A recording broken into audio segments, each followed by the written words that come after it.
नमस्कार, मैं हूं सुधीर चौधरी। भारत भाग्य विधाता के जरिए हमारी इस मुहिम से जुड़ने के लिए आपका शुक्रिया। इस पूरे हफ्ते हम बात कर रहे हैं महंगाई की। कल आपने सुना सीपीएम की सांसद वृंदा कारत को। हर मुद्दे पर, चाहे महंगाई के हो या खाद्य सुरक्षा के हो, हिंदुस्तान के पास साधनों की कोई कमी नहीं है। कोई कमी नहीं है हमारे देश में साधनों की। कमी है हमारी नजर की, हमारी नियत की, हमारी नीति की। देश महंगाई की मार से हैरान और परेशान है। कीमतें हैं कि थमने का नाम नहीं ले रही। प्रधानमंत्री, वित्त मंत्री और पूरी सरकार हम सबको दिलासे दे रही है, लेकिन उम्मीद की किरण हर रोज क्षीण होती जा रही है, क्योंकि हम हर रोज गरीब हो रहे हैं। अब वक्त आ गया है आवाज उठाने का। आज देखिए एक नारी ऐसी भी, बीजेपी की नेता नजमा हेपतुल्ला और वरिष्ठ पत्रकार नीरजा चौधरी के साथ। और ये बड़ा मुद्दा उठा रही हैं मेरी सहयोगी दिव्या जेटली।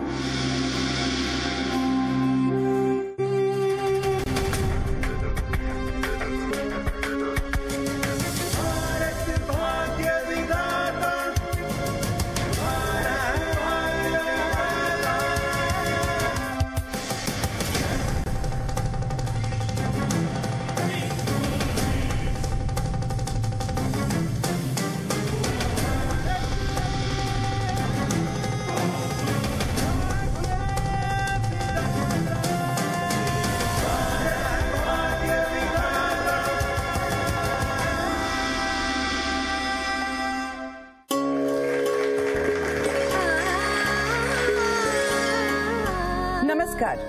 जी मीडिया की इस मुहिम भारत भाग्य विधाता की एक खास पेशकश एक नारी ऐसी भी में आपका स्वागत है।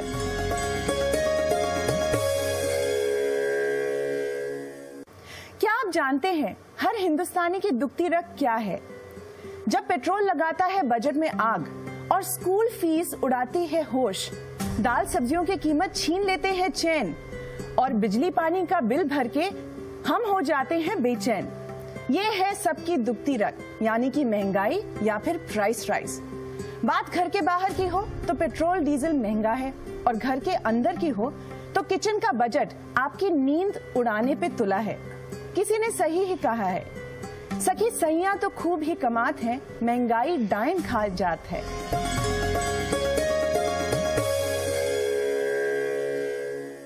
भारत भाग्य विधाता के खास पेशकश एक नारी ऐसी भी में आपका स्वागत है।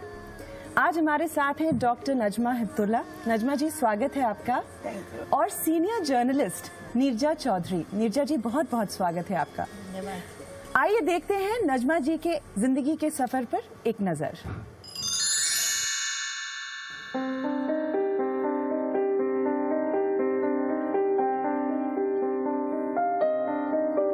राजनीति भले विरासत में मिली, लेकिन उसे मुकाम तक पहुंचाया खुद नजमा हेपतुल्ला की लगन और मेहनत ने। बीजेपी की उपाध्यक्ष और सांसद नजमा का जन्म भोपाल में हुआ।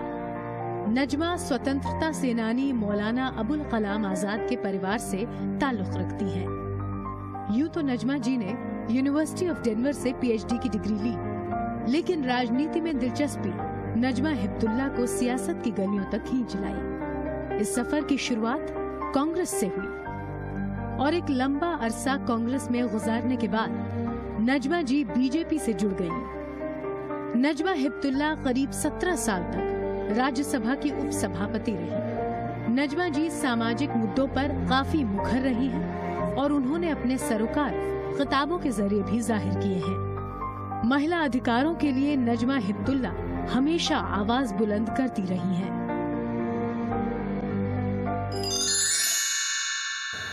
नजमा जी, आप एक एफ्लुएंट और रेप्यूटेड परिवार से हैं और आजकल आम आदमी महंगाई के मुद्दे से बिलबिलाया उठा हुआ है। तो क्या ये जो मुद्दा है ये आपको भी इफेक्ट करता है आपकी जिंदगी में? जरूर करता है, प्रोपोर्शनेटली तो सबको करता है।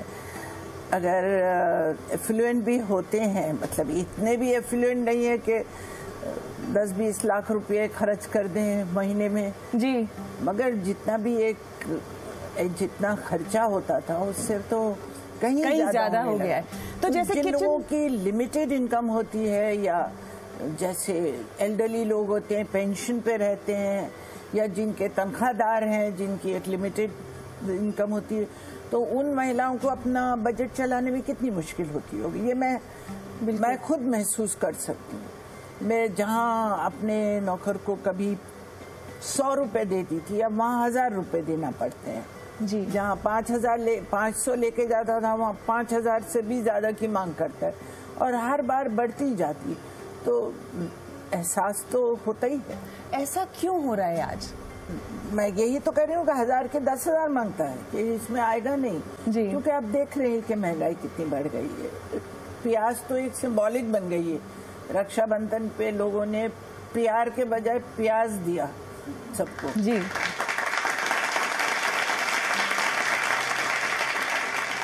तो राखी पे बाटी प्याज, मतलब एक एम्फेसिस लाने के लिए था, एक उसको लोगों को एहसास हो कि प्याज हमारे गरीब का कहते थे ना कि रोटी प्याज से खा लेता है जी, प्याज रोटी खा लिया तो बस पेट भर गया। अब वो भी प्याज इतनी महंगी हो गई है। ऐसा क्यों हो रहा है नजमा जी?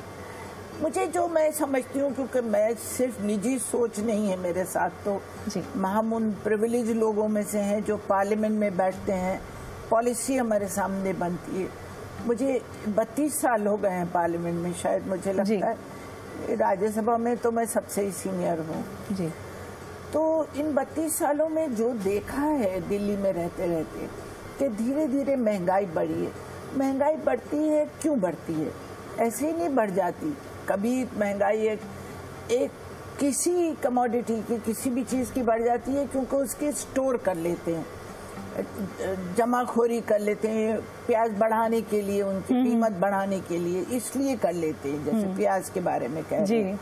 मगर बात चीजें ऐसी होती हैं कि अगर पॉलिसी सही ना बने जी, और उसके पर नियंत्रण ना रखा जाए कीमतों पे, तो कीमतें बढ़ जाती हैं। ये मैं ये समझती हूँ जी कि जो सरकार की पॉलिसीज है, मैं इसलिए नहीं कह रही हूँ कि मैं आज ऑपोजिशन में बैठी हूँ। अगर मैं इस वक्त सत्ताधारी पार्टी में होती तो भी मुझे महंगाई तो तकलीफ देती ही ना जी, क्योंकि इधर उधर बैठने से जेब के ऊपर तो उतना ही खर्चा होगा। रुपये की अगर वैल्यू गिरी है तो कांग्रेस के लोगों को भी वही महसूस हो रहा है जो हमको हो रहा है, या आम लोगों को महसूस हो रहा है।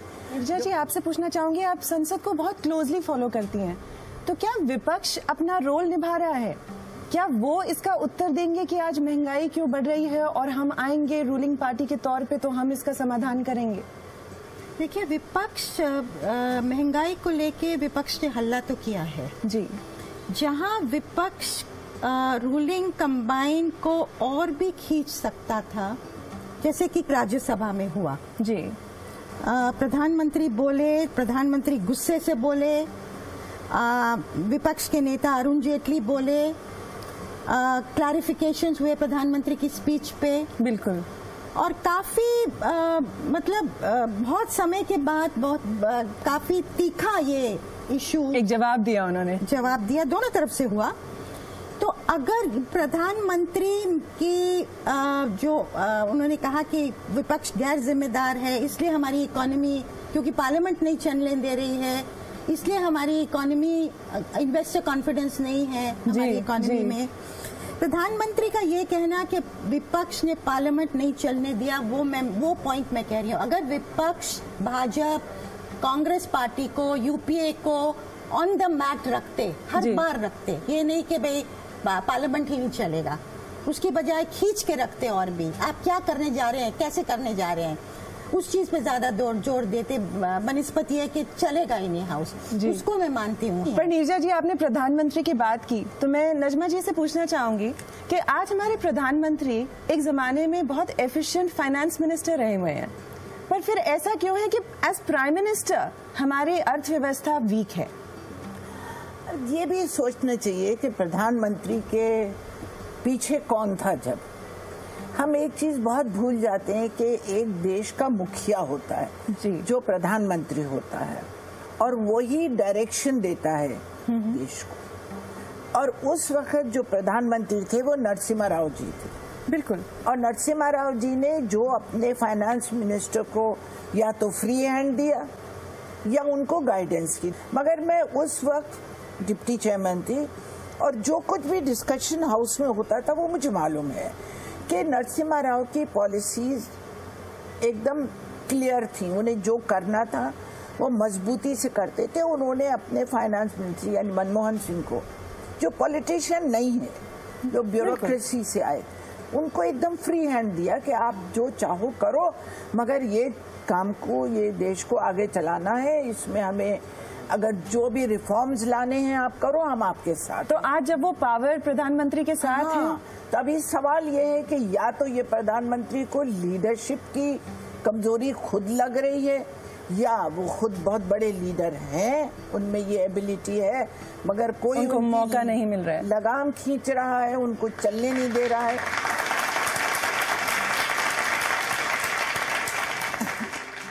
मैंने 17 साल कहा कि मत करो, हाउस चलने दो, डिस्कशन होने दो, जिसको जो बात कहनी है वो कहो।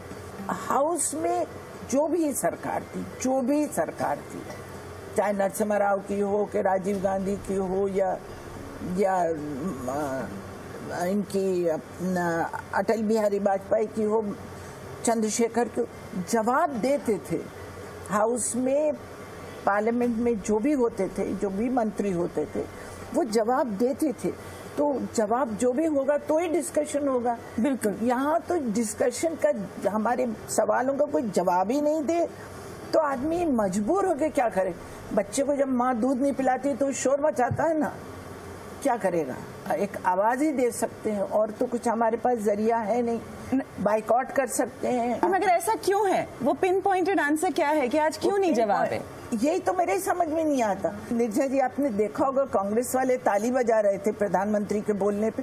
एक्चुअली ताली हम लोगों को बजाना चाहिए थी कि खुदा खुदा करके हाउस में तो आए, उन्होंने बोले तो कुछ कहा तो उन्होंने कि भाई अच्छा कहा, बुरा कहा, पूरा कहा, अधूरा कहा, पर कहा तो यही तो हमारी शिकायत थी। नजमा जी, क्योंकि आप डायरेक्टली स्टूडियो ऑडियंस से बात कर रही हैं, बल्कि संसद नहीं चलता है और उसी तरह घर भी नहीं चलता है। हमारे साथ हमारी पहली केस स्टडी है लीना झा। लीना, आपके पति नहीं है, आप एक सिंगल वर्किंग मदर हैं और आपकी बेटी हैं, और आपके लिए घर चलाना बहुत मुश्किल हो रहा है। आप बताइए अपनी समस्या नजमा जी को। जी मैम, आज जो बेसिक चीज़ें हैं, जो रोज़मर्रा की चीज़ें हैं, वो भी बहुत ज़्यादा महंगी हो गई हैं, जिस चक्कर में क्या होता है कि बहुत सारी चीज़ों को चाहते हुए भी हमें नहीं लाना पड़ता। तो मानी ये महंगाई जो है ना, वो बहुत ज़्यादा बढ़ गई है और उस पर तो कुछ एक्शन लेना ही चाहिए। ये बहुत सारे सिंगल मदर्स के लिए प्रॉब्लमैटिक होता जा रहा है नजमा जी, टू सर्वाइव, खासकर अगर उनके पास 1 या 2 बच्चे हैं। स्कूल टीचिंग में भी इतनी कोई सैलरीज नहीं है कि वो सिंगल सर्वाइव कर सके। आज एक आम आदमी की समस्या को नजरअंदाज किया जा रहा है और जिम्मेदार पॉलिटिशियंस ये बोल रहे हैं कि 12 रुपए में आम आदमी को खाना मिल जाता है। वो तो बेवकूफ़ी की बात कर रहे हैं जो भी बोल रहे हैं। मैं तो पार्लियामेंट में अगर ये मुझे इस बारे में कहा जाता कि आप ये अल्फाज मत बोलो तो मैं जब भी बोलती। कौन सा, ऐसे तो आपको 1 रुपए में चाट पकौड़ी भी मिल जाएगी एक आध, मगर उससे क्या रोजाना का पेट भरता है? क्या वो 12 रुपये का खाना एक वक्त का पौष्टिक आहार होता है? क्या उससे रोज वही 12 रुपए का खाना आप एक दाल, एक सब्जी और एक रोटी खाते हैं? जी, रियलिस्टिक बात करना चाहिए कि आज कितनी महंगाई है। एक तो कोई बोले MP, मुझे अफसोस है उनका नाम भी नहीं याद हो, मैं याद रखना भी नहीं चाह रही, उन्होंने कहा 3 रुपए में पेट भर जाता है बम्बई में। कौन सा भाई, वो घर से खाना खा के गए होंगे तो 1 रुपए में भर जाता, खाली हुए एक जलेबी खा लेते। मेरे पास फैक्ट है कि जनता आहार थाली 15 रुपए से बढ़ाकर 18 रुपए कर दी गई है, जबकि हमारी जो रोज गरीब को एक सैलरी दी जाती है उसको 32 रुपए दी जाती है। तो 18 रुपए इंसान दिन में 2 मील तो खाएगा। 36 रुपए, 32 रुपए के बजाय 36 रुपए का उसका 2 मील का बिल है, और साथ में अगर वाइफ या बच्चे हैं तो वहां पे बहुत प्रॉब्लम हो जाती है। और फिर सरकार कहती है कि महंगाई नहीं है, हमें तो ऐसे ही करना पड़ेगा। तो इसके ऊपर क्या बोलना चाहिए? नहीं, निस्संदेह आज जो चीज सबको एकदम परेशान किए हुए, त्रस्त किए हुए है जी, और जो कि चुनावी मुद्दा होने वाला, अहम चुनावी मुद्दा मैं मानती हूँ एक ही होगा, और वो है महंगाई। जी, आप जिसी से भी घूमिए, बात करिए जो आपके साथ काम करते हैं, और अगर आप मार्केट जाते हैं और करप्शन इतना हुआ है, करप्शन से भी लोग परेशान हैं। हम जाते हैं रोज तो टमाटर के दाम 70 रुपए हैं, प्याज के दाम 80 रुपए हैं। आज कोई सब्जी कद्दू के बजाय कद्दू आपको 20 रुपए में मिल जाएगा। हर सब्जी 30, 40, 60, 70, 80 इस तरह से है। दूध के दाम बढ़ गए हैं। आम जनता को जो चीज परेशान कर रही है वो एक सरकार एड्रेस नहीं कर पाती है। ये कह देना कि ग्लोबल फैक्टर्स हैं, जब प्याज, ये कह देना तेल के दाम बढ़ रहे हैं, ये कह देना फिस्कल डेफिसिट को हमें घटाना है जी, ये आपकी समझ में नहीं आएगा। आपको अपनी बेटियों को खाना खिलाना है। सरकार वहाँ क्यों है? सरकार वहाँ है कि ये परेशानी हमारी कम करे। किस तरीके से वो कम करेगी उसके बाद बहुत लोग हैं, बहुत एक्सपर्ट्स बैठे हुए हैं जो ये इस चीज से जूझ सकते हैं और जूझना चाहिए जी। तो ये कह देना कि हम नहीं कर पाएंगे, निसंदेह मतलब अब हमने तो हथियार डाल दिए हैं। प्रधानमंत्री ने कहा कि और शॉक्स की तैयारी करिए और अगर रुपए का दाम डॉलर के साथ गिरता गया है तो आपका ऑयल बिल और बढ़ेगा, डीजल पेट्रोल के प्राइसेस बढ़ेंगे, महंगाई और बढ़ेगी। आप कमर कसने के लिए तैयार हो जाइए। ये तो होने वाला है जी। पर ये इसमें क्या सोल्यूशन है सरकार की तरफ से? सरकार बैठी क्यों है वहाँ जब प्याज डाल दिए तो? जब प्याज के दाम नजमा जी बेइंतहा बढ़े थे तो 2004 में बीजेपी हार गई थी। हाँ, हार गई थी। एक सरकार को क्यों वोट देते हैं लोग कि ये हमारी समस्याओं का समाधान करे, हमारी आम रोजमर्रा की जिंदगी कुछ। एक बात इन्होंने कही महंगाई की सिर्फ, तो उसका इतना भयंकर इफेक्ट है। सवाल ये है कि सरकार जो हमें शोर मचाना पड़ता है जी, और हमारे पास एक ही हथियार है शोर मचाने का, वही इस्तेमाल करना पड़ता है कि ये शायद जग जाए, कुंभकर्ण की तरह सो रहे हैं तो शोर मचाओ तो उड़ जाए। उठते नहीं है, सोचते नहीं है। और जो नेता जी ने बात कही, शब्द बेहतर है बनिस्बत हल्ला गुल्ला। तो आइए सुनते हैं कि हमारे आवाम यानी कि हमारी औरतें, आम जनता क्या सोचती हैं हमारी आवाज में। महंगाई से तो रोज हम लोग परेशान हो ही रहे हैं। रोज प्राइस बढ़ रहे हैं हर चीज़ के, दूध के हर चीज़ के दाम बढ़ रहे हैं, प्लस बसेस वगैरह है, स्कूल की फ़ी है, हर चीज़ की प्राइसेस तो बढ़ ही रहे हैं। प्राइस राइज की वजह से हमारी एजुकेशन पे बहुत ज़्यादा हमें पता है कि हमें कैसे फेस करना पड़ता है। रोज़ डेली के जो भी सर्कमस्टेंसेस या सिचुएशंस को फेस करना पड़ता है वो हमारे लिए बहुत ज़्यादा मुश्किल होती जा रही है। हमसे ज़्यादा हमारे पेरेंट्स को पता है कि उनके लिए हमारी एजुकेशन कितनी ज़्यादा महंगी पड़ती जा रही है। किचन का बजट पूरी तरह से बिगड़ गया है। आज एक आम परिवार के लिए किचन का खर्चा तक चलाना बहुत मुश्किल है। सब्जी, फल, सब चीज़ों के दाम बहुत ज़्यादा बढ़ चुके हैं।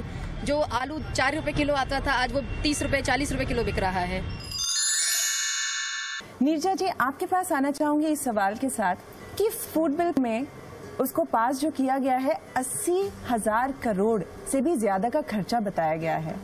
ये पैसा कहाँ से आएगा? सरकार ने ये तो हमें बताया नहीं। क्या मध्यम वर्गीय लोगों के ऊपर और प्रेशर आएगा? देखिए, ये तो कहा गया है कि 90,000 करोड़ लगेगा और उसका इंतज़ाम सरकार ने कहा है, उसका इंतज़ाम भी किया गया है। दूसरी बात है कि आपके गोडाउन्स में इतना अनाज इस समय सड़ रहा है तो बेहतर होगा कि किसी के पेट में जाए बनिस्बत वहाँ सड़ता रहे। बिल्कुल। दूसरा है कि 6 दशक 66 इयर्स के बाद भी अगर 2/3 भारत की जनता के पास अफोर्डेबल फूड नहीं है जी, जो बहुत बड़ी नाकामयाबी है हर सरकार रोटी की, कपड़ा मकान नहीं है, तो अगर आप ये देते हैं, ये तो सबसे बेसिक नीड आप प्रोवाइड कर रहे हैं जो आपको बहुत पहले कर देनी चाहिए थी जी। और मुझे कहीं ना कहीं आप फिस्कल डेफिसिट की बात कर रहे हैं, इंडिया इंक, कॉर्पोरेट्स, बहुत लोग इसकी बात कर रहे हैं। मिडिल क्लास भी परेशान है कि हमारे ऊपर ये बोझ आएगा, इसका हमारे ऊपर क्या असर होने वाला है। लेकिन एक चीज सोनिया गांधी ने जो उस दिन भाषण दिया लोकसभा में जो मुझे बहुत अच्छी लगी, उन्होंने जो कहा कि सवाल ये नहीं है कि इसके लिए पैसा है कि नहीं, सवाल ये है कि हमें पैसा इकट्ठा करना होगा, ये तो करना ही है। सवाल ये नहीं है कि इम्प्लीमेंट होगा कैसे होगा, सवाल ये है कि ये तो करना ही है। लेकिन एज अ डिसीजन मैं मानती हूँ ये बहुत अहम डिसीजन है, इसमें से रास्ते निकालने होंगे क्योंकि भारत की 2/3 जनता का हर महिला और आदमी और बच्चे को ये हक है जो उनको मिलना चाहिए। महंगाई किस हद तक है, ये जानने के लिए जी मीडिया की एक टीम एक परिवार के पास पहुंची जहां पर 3 पीढ़ियां साथ रहती हैं। कमल राजवेदी, उनकी बेटी प्रेरणा राजवेदी और उनकी बेटी तान्या। कमल जी के जमाने में 800 रुपए में घर चल जाता था। अब प्रेरणा ने 10,000 रुपए में घर का बजट मेंटेन करके रखा, मगर तान्या को बहुत मुश्किल हो रही है और अपना जेब देख देख कर खर्चा करती है।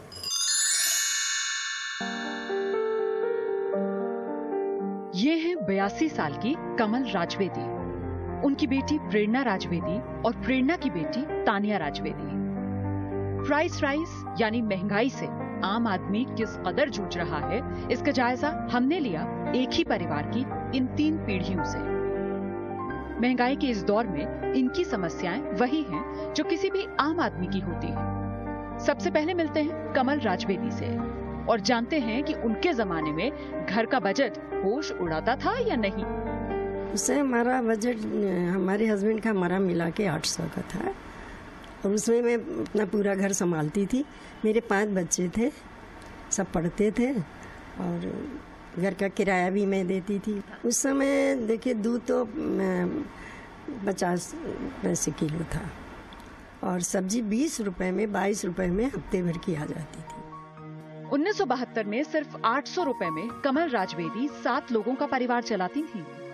आमदनी भले ही कम थी लेकिन महंगाई नहीं थी, इसीलिए गुजर बसर अच्छे से हो जाती थी। लेकिन क्या इनकी बेटी प्रेरणा भी यही सोचती हैं?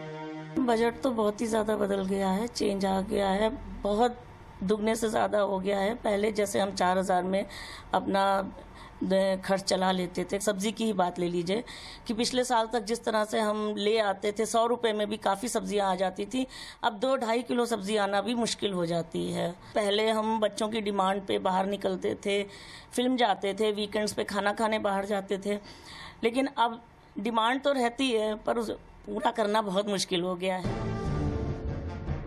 बढ़ती महंगाई का असर देखिए। 1972 में सिर्फ 800 रुपए और अब 20,000 रुपए में भी घर का बजट मेंटेन करना मुश्किल है। अब मिलते हैं राजवेदी फैमिली की तीसरी पीढ़ी यानी तान्या से। मैंने जॉब करी थी, शुरुआत करी थी इसलिए क्योंकि मुझे शौक था, मुझे कुछ करना, कुछ अलग करना था। बट नाउ इट्स लाइक मेरी अपनी फिर सारे एक्सपेंसेस, मेरे अपने मंथली एक्सपेंसेस मैं अपने आप ही सस्टेन करने की कोशिश करती हूँ, बिकॉज आई डोंट वांट कि मेरा बर्डन मेरी फैमिली पे पड़े। When I go to buy things, cosmetics में भी कोई भी चीज़ 200 से कम की है ही नहीं है। मीन्स पहले हम लोग अपनी देते थे कि स्किन पे सूट कर रहे हैं कि नहीं, अब देखते हैं कि पॉकेट पे सूट कर रहा है कि नहीं। ये है आम आदमी की आवाज। पीढ़ी दर पीढ़ी महंगाई सुरसा के मुंह की तरह बढ़ रही है, फिर भी इसका ठोस समाधान सरकार के पास नहीं है। नजमा जी, आप विदेश में रही हैं, आपने इकोनॉमिक्स बहुत स्टडी की है बाकी बाहर की कंट्रीज की। आजादी के इतने साल हो गए, कितनी सरकारें आई गईं, मगर आज तक पॉलिसी मेकर्स एक आर्थिक व्यवस्था, एक आम आदमी को रोटी कपड़ा मकान देने में चूक गए हैं। तो ये ऐसा क्यों है? हम जानना चाहते हैं कि इसका नंबर 1 कारण क्या है और इसका सोल्यूशन क्या है। कि सबसे बड़ी बात ये थी कि हमें अपनी आबादी पर नियंत्रण रखना चाहिए था। आज आबादी के बारे में बोलने को सब डरते हैं। जब से 77 में इंदिरा गांधी जी सत्ता से गई, तो जब वो 80 में वापस आई तो किसी ने फैमिली प्लानिंग का वर्ड ही चेंज करके फैमिली वेलफेयर कर दी।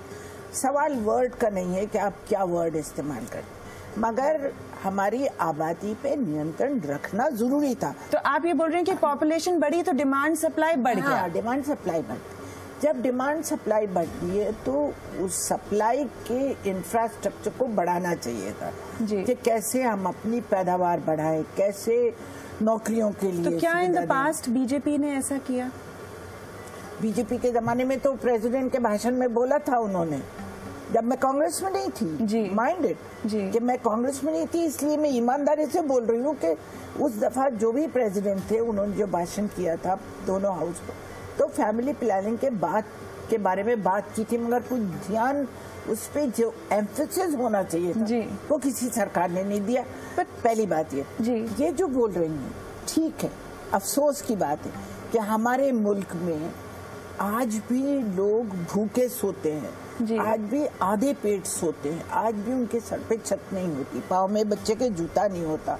मैं फूड बिल से एग्री करती हूँ, ये लाना एसेंशियल था, मगर निर्जा जी ये 2 साल पहले लाते, क्योंकि 2 साल पहले हमारी इकोनॉमिक सिचुएशन बेटर थी, हमारी 9% ग्रोथ थी, 8% ग्रोथ थी। जब तो नहीं लाए, क्यों? बड़ा क्वेश्चन मार्क है, क्यों नहीं लाए? इसलिए इलेक्शन से थोड़े दिन पहले लाना, एक और कारण ये पॉलिटिकल डिसीजन था। नीरजा जी, डिले करो, अब हालत खराब है, लाना तो लाना है। सोनिया गांधी ने कहा कि हम ये कह रही हैं, ठीक है, सोनिया गांधी ने कहा रिसोर्सेज हमें जोड़ना पड़ेंगे, सब ये कहेंगे रिसोर्सेज जोड़ना पड़ेंगे, मगर मुझे ये बताइए, जब आपका प्रोग्रेस नहीं होगा, आपका डेवलपमेंट नहीं होगा, आपकी ग्रोथ नहीं होगी, तो पैसे पेड़ों पे थोड़ी लटक। नजमा जी, आप जो बोल रही हैं सही बोल रही हैं, मगर आज हमारी महंगाई का एक मुद्दा है। अब ये जो भी आपने रीजंस बोले वो सही है, मगर अब इसका सोल्यूशन क्या है? सवाल ये है कि आज सरकार को स्ट्रॉन्ग मेजर लेना पड़ेंगे, रिफॉर्म्स करना पड़ेगा। नीरजा जी, फूड बिल पास हो गया है, क्या आपको नहीं लगता कि इससे डेफिसिट तो और बढ़ेगा ही और महंगाई देयरफॉर बहुत ही ज्यादा बढ़ेगी? तो अब हम क्या करेंगे? और मुझे लगता है कहीं ना कहीं फूड बिल भी गरीब तबके के लिए, फूड सिक्योरिटी बिल ये तो कह रहा है कि भाई ठीक है, आलू प्याज बढ़ा है, पर आपको चावल, गेहूं और कोर्स अनाज जो है वो तो 1 रुपए में कितना मिलेगा, वो भी 5 किलो मिलेगा एक को। 5 किलो को आप 1 महीने में ट्रांसलेट करिए, रोज का 250 ग्राम होगा एक पाव को 3 मील्स में करिए, तो मतलब 100 ग्राम कितना होता है एक आदमी? इतनी बड़ी चीज नहीं है जो हम इतना हल्ला करा रही है सरकार। ये जितने भी स्कीम्स होते हैं ये सिर्फ एक चुनावी स्कीम्स बन जाते हैं, आम आदमी को इससे कोई फायदा वैसे तो होता नहीं है। देखिए नजमा जी, सॉरी, आप पॉलिटिशियन हैं, पॉलिटिशियन तभी काम करता है जब इलेक्शंस होते हैं। वो यकीनन ये कर रहे हैं, मैंने तो खुद ही कही ये बात। तो ये पॉलिटिक्स नहीं है तो क्या है कि इलेक्शन से 8 महीना पहले लाए।